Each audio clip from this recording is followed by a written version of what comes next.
Welcome into the Cougar Tailgate, where BYU fandom lives. Here's your host, Lauren McLean. What's up, everybody? It's a beautiful Saturday, and I hope someone out there is having a delicious outdoor barbecue. That sounds amazing. And gearing up to play or watch some sports, whether it's your kids' baseball game or the NBA playoffs. On this show, we've highlighted the most popular sports in the country, but today, in honor of the Gold Cup that's currently being played, we'll talk about the most popular sport in the entire world, soccer or football, however you want to say it. We're bringing on New Zealander and former BYU rugby and football star Johnny Linehan to talk about the international appeal of soccer. But first, I'd like to welcome back a man whose bicycle kick could put Cristiano Ronaldo to shame, Jason Shepard. How are we, Shep? I'm doing good, and I really appreciated that accent. Some rolled R's Cristiano there. Ronaldo. It's very nice. You got to do it. Look, I have never attempted the bicycle kick. Every time I see it and I picture myself even attempting to do something like that, I immediately envision myself just falling flat on my back and having the wind knocked out of me and not being able to breathe for like 15 minutes. Isn't that? I do that in sports too. I'll even watch the NBA and see someone dunk, and I'm like, what would it be like if I did that? I have to dream about doing that. Well, of course, because there's no chance I'm doing it otherwise. I know. No, exactly. It's always a dream. Yes. It's always a dream. I'm right there with you.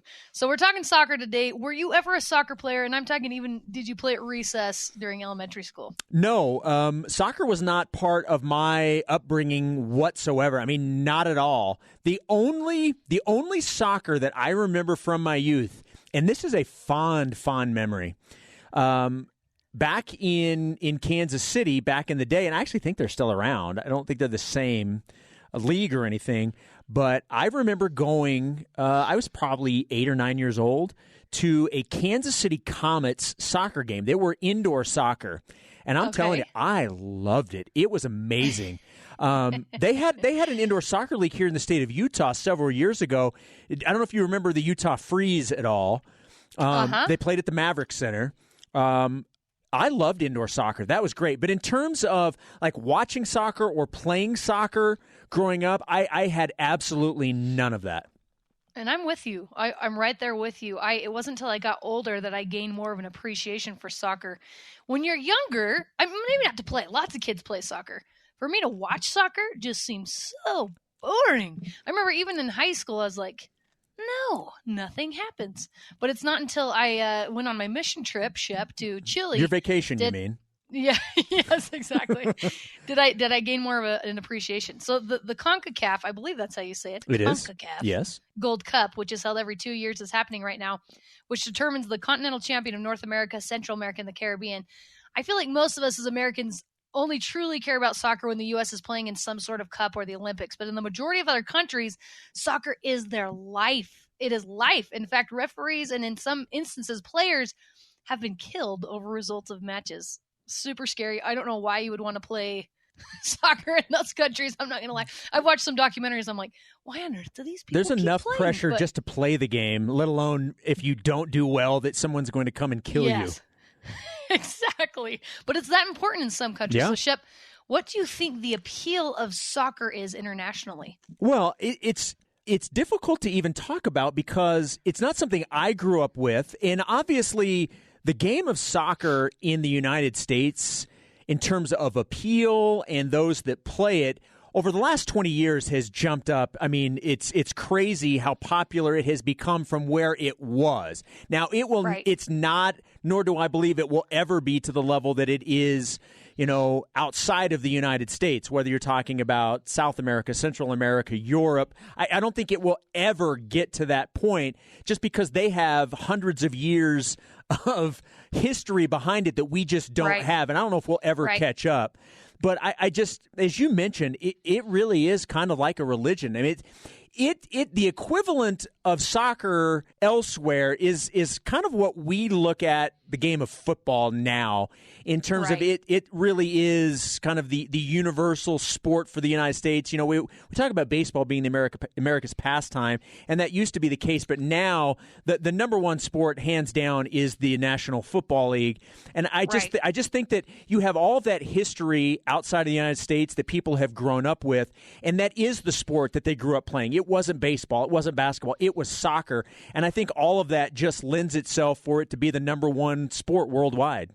I agree. And I think that with more immigration into the United States, I think that's part of the reason there's more popularity with soccer as well. I think there's more of a diverse culture that's coming into the United States, which helps that out. So I asked on Twitter, what makes the sport appealing and unique, and got some really good responses. So Jay Helquist said, games are 2 hours, like flat. Like you can count on soccer being that time, which is awesome. It's the last game that isn't totally controlled by analytics. Games happen during the day. There are multiple great leagues, not just the NBA, MLB, or NFL, and the players move from league to league.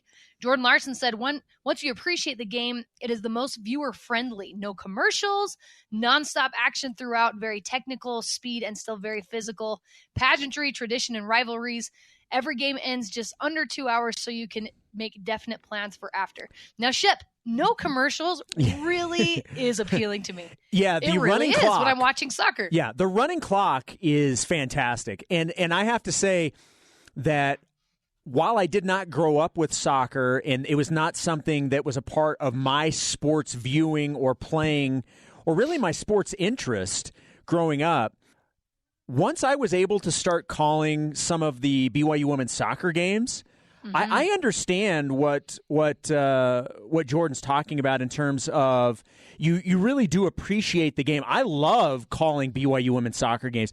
It is a blast, and that running clock is certainly very appealing because you've got that time that's constantly moving. But I completely understand what he's talking about. That once you understand the game and you understand the nuances and the gamesmanship within a soccer match, I can certainly understand the appeal that way. And I love, you obviously were around BYU women's soccer for a long time, and you're able to see, everything that goes into it and the strategy. And it really is a fun game to broadcast. I've really enjoyed that the last 3 or 4 years. Some of the most incredible athletes and one of the best coaches in Jen Rockwood. And I'm right there with you. When I started sidelining for women's soccer games, when it started to understand everything a little bit better, you do just gain this immense appreciation where when you watch your 5-year-old play soccer and everyone's just chasing the ball, that's kind of like the introduction to soccer, and it's terrible. But when you learn about the sport and everything that goes into it, it's very cerebral. And it's incredible. Dave Roberts said, spacing, skill level angles, the little things you pick up in other sports as well. The build-up for the goal is usually incredible, like getting 5 touchdowns in one play. And also that international spirit, rooting for your country, but also watching with the whole world. It is true, the build-up for the one goal, which is also something that's kind of maddening about soccer, is you're like, come on, something happened.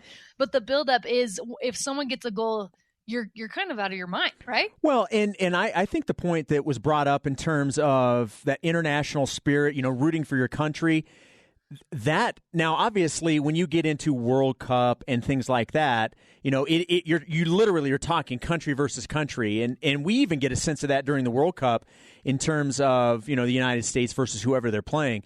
But even these, we think of in whether it's the NBA or the NFL, Major League Baseball, you have these regional things, and there's certainly regions in soccer, whether you're even talking about, UEFA Cup, Champions League, any of that stuff, it is regional, but it takes regional to the next level. I mean, you're talking, they take it to the 10th degree in terms of their fandom. And I think it really does. It galvanizes communities rooting for one team. And I think that really is cool. I love that. And I love the word galvanizing. So congratulations to you. Thank you. Great word. It's the word of the day. Word of the day, galvanizing. At BYU fan CJ said, playing it as a kid, going to a lot of clinics and learning new things like any sport helps build the love. Cheesy as it is, meeting the 1989 BYU men's soccer team and having them do a clinic and then watching them play in Provo also helped. And he said unique running for 90 minutes. Yeah. So I feel like soccer fans are very loyal too. Just very, very loyal fans. Wouldn't you agree? Oh, there's no question about it. They probably are some of, if not the most loyal fans to their team or club or sport in the world. Well, I think one of the coolest things about soccer is all it takes is a ball. So even someone in the poorest of circumstances can learn to play and practicing and actually get really good at the sport. My husband told me in Brazil he saw little kids tape up garbage bags to make a ball because they couldn't afford a real one, but it worked for them. And when I was in Chile on my mission trip, once again, there were soccer fields all over the place and people playing in the streets. And when you're there seeing these people and their passion for the sport, you can't help but start to appreciate and enjoy it. And it's a huge part of the tradition and culture. Chile and Argentina are rivals in soccer, and it can get super vicious. It was awesome to be there and see some of the stuff that goes on. But, Shep, does the United States have a rival when it comes to international sports? I was thinking about this, and I don't know if they do. Is there a rival? Look, I mean, isn't every country our rival?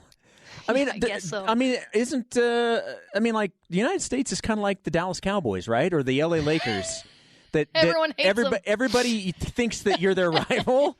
I mean, isn't that basically what it is? Everyone wants to beat you. When you're the greatest country in the world, everybody's going to hate you. Oh, my gosh. I mean, I was thinking Russia back in the old back in the Cold War. Yes, but I mean that's the closest I could come up with a rival. And I think that's one of the fun things that about international soccer is almost every team has this intense rival. So, all right, now let's talk about one of the worst things about soccer, flopping. Flopping drives me bonkers. And really, Shep, I'm sorry for this, but men's soccer, I think, is worse than women's. They really are. So is flopping worse in soccer or in the NBA playoffs, Shep? Well, look, it has creeped into the NBA so much that they now have fouls specifically for flopping. Like, you get fined specifically for flopping. That's how bad it got. Nothing will ever be worse than soccer. And I don't even know if flopping is the right word, because it's not. The flopping that you see is takes flopping to like the next level, because it's not just that they have to fall down, it's that they have to fall down and act as if somebody ran at them with a machete, and cut off their foot. That's how they have to act when they fall to the ground. The theatrics really are something. They get nicked into a backflip. Wow! Yeah, seriously. Or somebody gets a little too close as they run by them, and they'll jump 5 feet to the right and fall down and roll over and hold their ankle. I know, it's so bad. It's got to go. Yeah. But I guess it is part of the sport. Maybe some people find it endearing. I don't. It's drives annoying. Me insane. All right, since chances are a lot of you listening are just casual soccer fans, I'm going to tell you some random facts about soccer or football. Thank you. That I bet you didn't know, according to steelsoccer.com. All right, yeah. A soccer field is called a pitch because fields that are made to regulation standards are pitched or slope 5 degrees upwards from one end to the other. The teams switch sides, so each has to play slightly uphill. Did you know that? I did know that, yes. Well, I should have known that. I call it a pitch while I'm calling the games, yes. Well, you call it a pitch. I've called it a pitch. I just you didn't know for you some didn't dumb know reason, as to didn't why. know it was sloped. Yeah, that's why. Exactly. Yeah, it is. It's like a pitched roof. That's what's about. You know what I'm saying? Yes. Yeah. Okay. Yes. There you go. I mean, logically, I should have figured that out, but here we are. From 1919 to 1921, the first American professional soccer league, the USSA, paid its players just 35 cents per goal scored. So, I mean, that's probably why it's not popular in the United States. Here, 35 cents. Here You're like, here's what we're going to do. Look, you can make as much money as you want. I mean, that's the beauty of this whole thing. We're going to pay you per goal. And like everything's like 1-0. Somebody's making like 35 cents and that's it. One guy gets paid every game. I know, it's terrible. All right, last one. Lusail, I think that's how you pronounce it. The city that will host the 2022 FIFA World Cup final game does not yet exist. It will be in Qatar, and they're building it just for the World Cup. They are creating a city for the World Cup, and that is how popular soccer is internationally. They're just Yes. They didn't have enough cities that they could have just used? Nope. I did not know that. That is fascinating. A brand new, shiny city just for the 2022 World Cup next year. So there you go. Okay, well. It's going to be interesting. Very nice. There it is. Coming up, we'll get an international perspective on the popularity of soccer with the Kiwi cowboy, Johnny Linehan. Don't go away. This is Cougar Tailgate.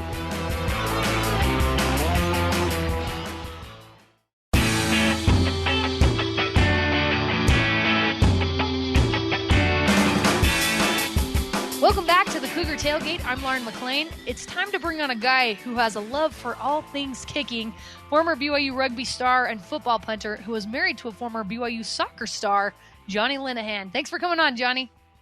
No worries. I got time for you any day, Lauren.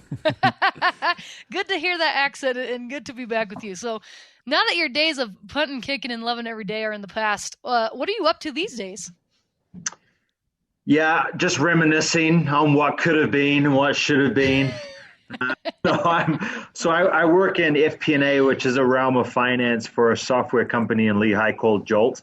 So I've been here for about a year, and it's been a ride. It's been awesome, kind of at a startup, on the startup train, trying to learn things and figure it out as we go, but definitely miss the sports life and get caught up dreaming in that most days. Okay, so Johnny and I live in the same – we don't live in the same subdivision, but we live in the same development. And so Okay. I keep wondering – because we in our community, we now have a second pool that was just opened, and so I see a lot of like former BYU football players at the pool quite a bit. I'm wondering when I'm going to see Johnny Linehan at the pool, just kicking it around, soaking up the rays. Well, Jason, you live in the much more expensive development or subdivision, so no. I'm still over in there trying to jump the fence to get into the pool. But I was going to ask if you were the guy sneaking the other football players into the pool. Yeah, I'm the reason they have to have the 24-hour security. No, we'll be there. Unfortunately, my son actually split his lip open, had to get 14 stitches yesterday, so he's not going to be able to swim for the next couple of weeks. Oh, that's sad. That gives me 14 days to try and get rid of this dad bod. So you might see me running laps around Vineyard here soon. All right, sounds good. All right. Well, clearly you have an appreciation for soccer. Johnny is a former kicker because you're married to former BYU soccer star Marissa Nimmer. She was incredible. So in your opinion, what is the biggest draw or appeal to soccer? What do you think?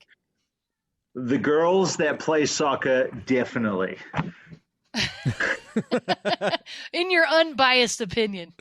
In my unbiased opinion. But yeah, that was one of my wish list items that I was fortunate enough to check off. I love it. Soccer's an interesting sport, right? I think I'm not good enough to play soccer. I'll just be straight up. A lot of people, on our church team, my wife, when she's not pregnant, which seems like every year now that we have 3 kids. So we gotta settle that piece down. But they're always like, oh, why don't you play? Why don't you play? Well, they don't understand. I can kick it hard, but I don't have the finesse and the skills with my feet that these soccer players have. So it really is a technical sport. There are some aspects that I don't love about it, like the flopping and the acting, but that's like the NBA. That's like most sports these days. That's like being a punter. So I can also appreciate that side of things. But as far as kind of sitting down watching soccer, especially watching the U.S. team, I think that gets me pretty excited because as an adopted American, I do like seeing the U.S. play good soccer and win on the national stage. Johnny, do you have to force yourself to say soccer? Is that natural for you to call it soccer, or will it always be football to you? No, so football is, yeah. So we actually call it in New Zealand, we call soccer, right? That's more of a European thing where it's football. So, yeah, but we also don't care about it. So I don't think anyone really cares what you call it. But we do call football gridiron. So, okay. Yeah, but football to me is football, right? Like throwing, punting. Yeah. That's football to me, so I'll call it soccer. Okay. So you have obviously a history with rugby, you have a history with football, and obviously you have a history with soccer. So of your 3 kids, or maybe more, depending on how things go, what sport do you want your kids to play the most? If you're going to put them into one, what's it going to be? Yeah, so my girls, they're going to play soccer. They have to, right? They have to follow my wife's footsteps. I think it's pretty cute running around in little soccer shorts with their ponytails, scoring goals. And my daughter, she's 2. And then my other one was obviously just born a few weeks ago. But my oldest daughter, JJ, she's already pretty good with the ball at her feet. So is my son. He's 4. I would love my son to play basketball because I love the fact that you take the weather out of basketball, you're inside, so you don't have to sit out in the cold, right? So I would love him to play an indoor sport. Yes. But maybe when we get to that stage, football will all be indoors as well. So I don't really know. Just whatever they're passionate about, whatever they love. Obviously, I'd love it if he played football and I could train him up to be a punter and a kicker. But at the end of the day, just seeing him be happy and her be happy is the most important thing to me. So no rugby, huh? I didn't hear you say rugby in there. Yeah, well, rugby would be fun, right? But the fact is in America, while it's up and coming, it's not. I don't know. It's difficult to really get too excited about. So maybe by then, right, rugby will be the up and coming sport that I want to play that. I do want my son to learn how to tackle like a rugby player. I think it's a lot safer. But I think it's going to be difficult for him to fall in love with the game when it's not as prevalent here in the States. Definitely. Well, you're from New Zealand, where rugby is the favorite sport, clearly. You said that no one cares about soccer in New Zealand, but what's soccer like in the Kiwi country when your team's playing? There's got to be some love when the international team's playing, right? I didn't even know we had a team. No, I'm just kidding. So where was the World Cup a few years ago? I don't know. I want to say – no, it wasn't in South Africa, but there was a World Cup recently. I don't know which World Cup. It wasn't this last one because New Zealand didn't qualify, but it was the one before then. And New Zealand, believe it or not, they were the only undefeated team in the whole tournament. So we took that as a lot of pride. We didn't win anything. We didn't lose anything. We drew, so we didn't make it through the group stage, but we were the only undefeated team. So we'll hang the banner for that. And we'll get behind the boys every 4 years if they happen to make the World Cup, which they rarely ever do. But it's interesting. I believe if I was to look at the statistics, I'm kind of just spitballing based off an assumption. I think more people, especially more kids in New Zealand, play soccer than they do rugby. It's unfortunate, but that's kind of the way that it's going now with the safety and the measures that people take to protect their heads and concussions. So I think rugby is slowly moving away as it has seen some of that rough sport. So maybe New Zealand will be up and coming, and we have a melting pot of different nationalities and different cultures in New Zealand, and maybe we can have a good, diverse team in the future. But right now, yeah, we're pretty bad. But it's still fun to watch and get behind the boys every time they're on the TV. Johnny, obviously, as an international guy, you can speak to this, somebody that's been here long enough and experienced athletics here in the United States, but also coming from another country that has its own, fandoms and things like that. I want you to talk as it pertains to soccer, but maybe bigger picture sports in general. How are athletics and sports viewed differently here in the United States versus maybe, where you're from in New Zealand, or if you're aware of other places? How is it different from outside the United States to being a sports fan in the United States? It's really different. It's fun. I think high school in New Zealand specifically, I was on our top rugby team, and we weren't great, but we weren't bad, right? And no one would come to the games. Really, no one has school spirit in New Zealand. Here, even on the football team, in the locker room, people were like, oh, I went to this high school, and I went to that high school, and we have better football in Florida or California than Utah. And there was all this banter. I wouldn't care in New Zealand. I was like, I went to this high school because it was the cheapest and closest to us, and that's where I ended up going. So the school spirit here is really cool, and not just at high school, but when you get to college, it's awesome. You look at BYU women's soccer, Southfield, those games are always packed. They're always cranking. People love it, right? They look forward to soccer season. They love going out to it. They have the drums. They have the student section. They have the chanting. It's really neat and really unique. And I would encourage most people, especially if they're BYU fans, if they haven't been to a women's soccer game, they have to go because it's a great experience. And we're one of the best teams in the country year in, year out. So there's really no excuse. And so, America is just different. When you have, 25 times the people in America, it's obviously going to be different. But I do want my kids to experience that U.S. high school that you see on, some of these shows like High School Musical, because I feel like that's very realistic. Yes, everyone sings and dances. It happens every day. Everyone choreographs a dance before coming. Hey, I'll tell you what, if I knew Vanessa Hutchins was going to be at my high school in the U.S., I probably would have come. I mean, if I didn't find Marissa, obviously, right? Yeah. Pre-Marissa.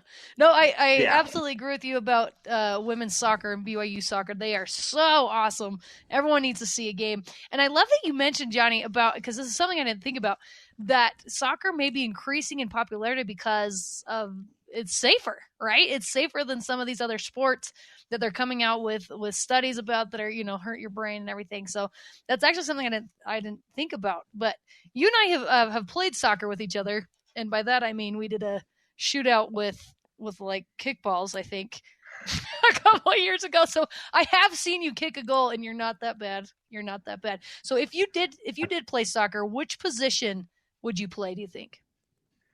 Yeah, there'd really be two, right? If I was to play right now, I feel like I would have the most success as a goalkeeper just because I can use my hands and you can arguably get away with tackling people. Otherwise, I would like to play, in the midfield because I think I could make some good passes. I enjoy running for the most part, not when I'm deep in my end zone. But other than that, I do not hate running. I have learned to hate it, but I do enjoy it sometimes. So I think I'd like to play in the midfield where I can go and score. I'm no good with my head. We could be out there 10 out of 10 times. You could lob it up to me and I'm going to miss every single time. Most of the time, I'll probably even miss my head. But kicking the ball is a lot of fun to me, no matter what shape it is. So it would be fun to get out on the pitch and have a go. All right, I love it. All right, so if anyone wants to see Johnny play, go to a church ball game, and you'll see some great theatrics. All right, Johnny, you're awesome. Thank you so much for coming on and taking the time with us today. No worries. Thanks for having me. Thanks, Johnny. I'll see you at the pool. Yeah, sounds good. See ya.